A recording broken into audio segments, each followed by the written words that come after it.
Some good news for those of us with a Tfsa. The annual contribution limit has been raised for 2019. That means that saving and investing with a tax-free savings account is an even more attractive option. Chris Gandhu is a high net worth planner at TD Wealth, and he's here to talk about those changes and what they might mean. Let's start with just the changes themselves. What are they? Right. So the Tfsa contribution limit, which is $5,500 for 2018, is going up to $6,000 for 2019. This is an inflation adjustment.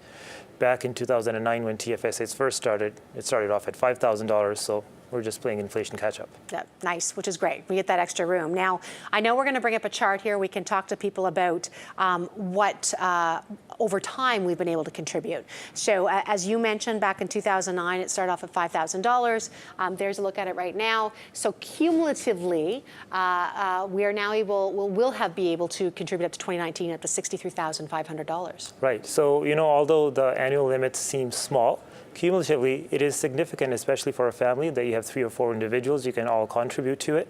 And it's also a nice way if you're, for instance, gifting money to your spouse.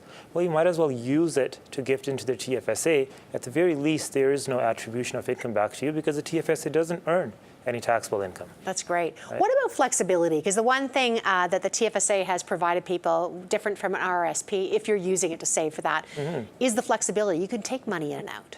That's exactly right. So when we compare it to an RRSP where there's taxation because any withdrawals are treated as income, Tfsa is not only tax-free growth, the withdrawals are also tax-free, right? So it's a fantastic vehicle for that.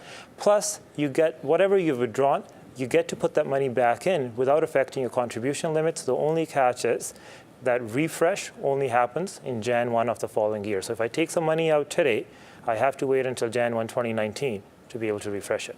Anything, I mean, in your experience, do you think these get used the way they should be? I mean, do people maximize them as much as they should? I think they should deserve more attention. It is a great short-term and long-term savings vehicle. Again, comparing it to RSPs, at some point an RSP has to mature into a pension and has to start paying out. A Tfsa doesn't. So if you have the extra money, you should contribute. In fact, contribute early in the year because it's simply time value of money. You want that money working for you in a tax-free environment. Just the one thing to watch out for, know your contribution limits. You don't want to go offside because then there are, of course, penalties. Chris, thanks so much. You're welcome. Chris Gandhu, high net worth planner with TD Wealth.